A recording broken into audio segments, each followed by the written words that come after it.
You guys can hear me all right? It's always a little, okay, great. Let me flip this over. My name is Jeff, and I'm an alcoholic. I'm really happy to be here. I haven't been to a hybrid meeting like this yet, and Chris was telling me about it, and this is pretty awesome, actually. And I'm looking forward to getting back in a room.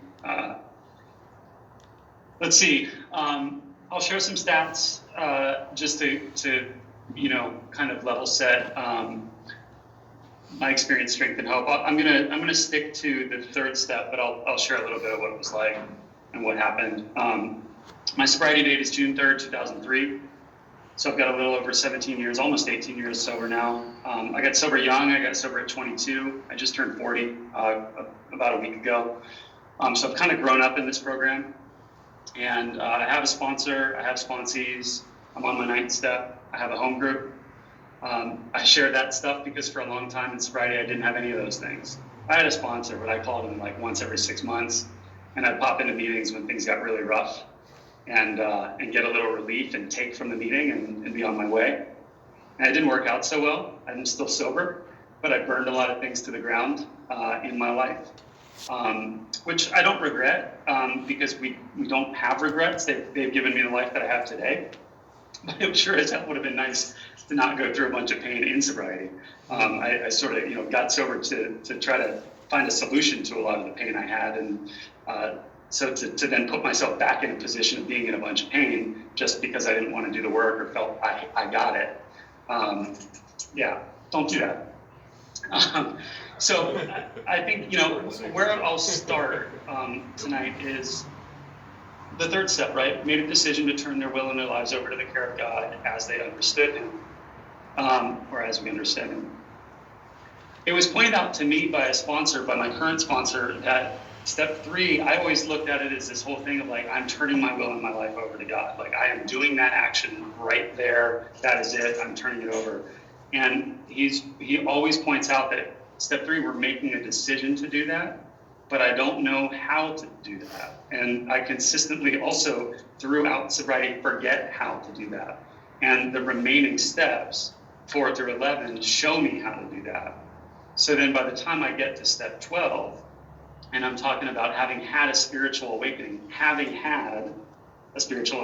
means I had a spiritual awakening as the result of these steps. So I did these steps and I had a spiritual awakening. Then I can carry the message to alcoholics and practice the principles in all my affairs. So in 3, I'm making a decision to turn it over, but I don't know how to do that. So 4 through 11 help me understand how to do that and cultivate a relationship with the higher power. And then in 12, I can turn around and give it back. And for me, it's been really important because there have been a lot of times in my life where I'm like, but I turned it over. I don't understand why things are going this way, or why I can't let go, and why I feel like I always have to control and manage everything. I keep trying to turn it over. And it's because I don't know how. I think, I just don't know how, left to my own devices, to turn my will and my life over to anything. I have to control and manage everything in my life. But what I get is day by day a reprieve from that if I choose to tap into it, if I choose to make that decision, if I choose to try my best to turn it over to a God of my understanding. And I heard this thing about like when we first get sober, we throw in the towel and that's it, right? I've had it, I'm done. I give up, I surrender. And then we at some point take that towel back, and then we spend the rest of our sobriety ripping off a tiny little piece of that towel and throwing it back in a tiny little bit at a time. And that's been my experience. I'll hang on to something for so long, and then I finally have to just, fine, take it from me. And then I get some release and some relief.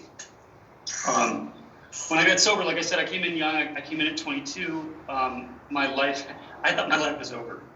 I mean, just point blank. Like the solution I had was drugs and alcohol. That didn't work anymore. I had lost my job because I got fucked up again and got arrested on the job, and my boss didn't look too kindly on that. And I felt like my life was over because I was given an ultimatum. It was like I had nothing left. I was on the road with bands. I had burned all my money. I didn't have a home because I was literally on the road for 2 years. my family didn't really want to have anything to do with me, and I had no friends because everybody was like, this guy's a fucking mess. And I was given an ultimatum by my boss, who had 15 years sober at the time, and he's like, look, you're fired, and that's the end of the line. But if you want to get sober, I have a way. I can take you to some meetings, and you can crash on my couch, and we can try that. And if not, all good, go about your way, you know. And I felt like my life was over because I was having to give up. I felt like I had to give up the drugs and alcohol if I didn't want to end up on the street. And it was like, well, fuck. And it took me 5 days to get back to him and say, yeah, I'll take you up on that. You know, faced with like, keep drinking and using and doing what I'm doing and like not have a home, or like sober up because clearly I needed to sober up and have a home. I had to take 5 days to make that decision, which seems insane.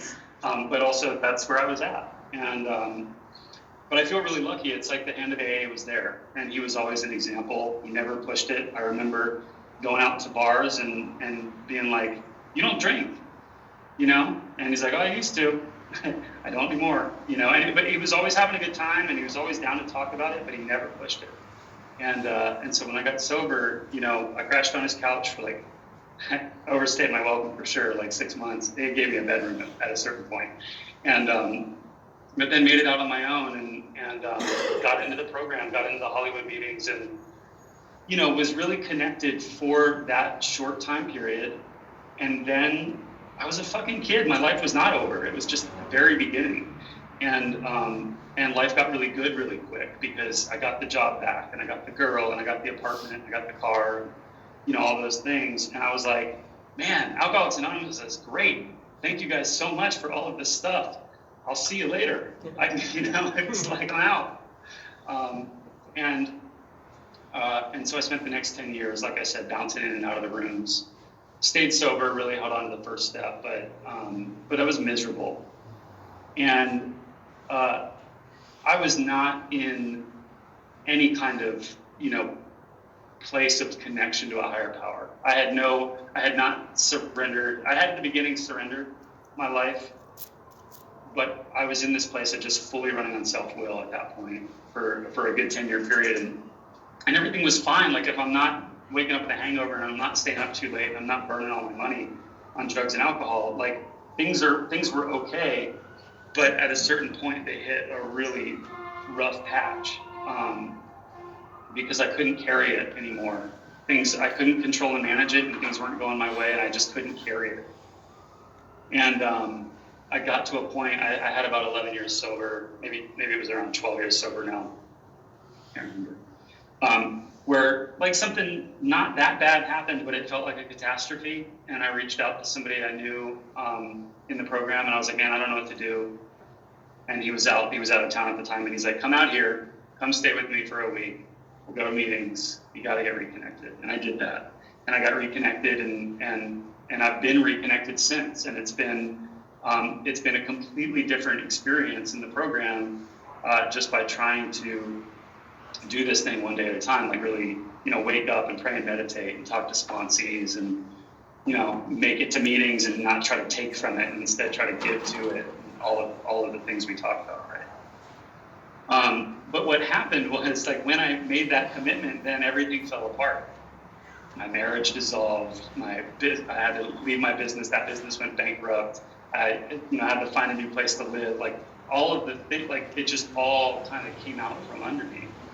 And at first I couldn't understand why. I'm like, well, I'm sober and I'm doing the thing now. Like, what's the deal?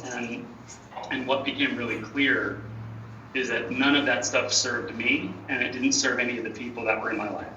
And it was all stuff that I had built on self-will and in selfishness, with no higher power, no connection to God, no connection to service, no connection to you. And so when my priorities shifted and I made the program my personal program and the program at large and being of service to it, when I made that more of a priority in my life, all these other things got stripped out because they were toxic. They weren't any good for me or anybody else. And then what's come out of that now, in the last few years has been a life that I wouldn't trade for anything. I needed all that stuff to go away in order to find the sort of like peace and connection that I've found now with, you know, the new girlfriend and then, you know, all of the surface stuff, but also like an internal peace, like no matter what's going on. I think, you know, it's the steps 1, 2, and 3 for me have been sort of the theme for the past couple of years, like really getting to a place of acceptance that I'm powerless over things, trying to get to that place quickly, rather than trying to like hold on to something or resist something. So that's step 1. And then trying, you know, to get to a place of like, okay, I know there's something bigger than me, just turn it over, everything will be fine, and having that faith in 3. And, you know, sometimes it works really well, other times it doesn't. But for the most part, nowadays, I don't get rocked like I used to. I don't get like blown off course like I used to. Yeah, bad shit happens all the time. You know, the project goes weird. The kid gets sick, you know, whatever, right? But it's like, okay, what's next? You know, and I just feel really lucky and grateful. I'm getting some weird feedback. I feel really lucky and grateful for that. I think I have like 5 minutes left. So I'll say, you know, I'll get really current with you guys because I think it's important. I'm exhausted. I haven't made it to a meeting in a week. I usually hit 3 to 5 a week. I try. I haven't made it to one in a week. And I'm feeling that. I'm feeling really rough around the edges. I've been doing my stuff. I've been praying and meditating in the morning. I've been trying to call my sponsor, but he's been super busy too. Like all of a sudden, shit just hit the fan. Like it just got really busy with work stuff. And, you know, I think part of that is just coming out of pandemic and things are opening up and stuff is coming back to life. And it's been really easy for me to go, I'll get to a meeting tomorrow. I'll get to a meeting tomorrow. So when Chris asked me to speak, I was like, thank God. Like it actually like forces me to come to a meeting. I'm looking forward to hearing you guys. But it reminds me of how easy it is. I'm going to set it last 2 minutes here. How easy it is to get wrapped back up in life and to take that towel back, like the full thing, and go, okay, I got it from here, like everything's cool. I don't want to do that today. Like I don't want to burn this life down again in sobriety. And so it's really important for me to stay connected as best I can.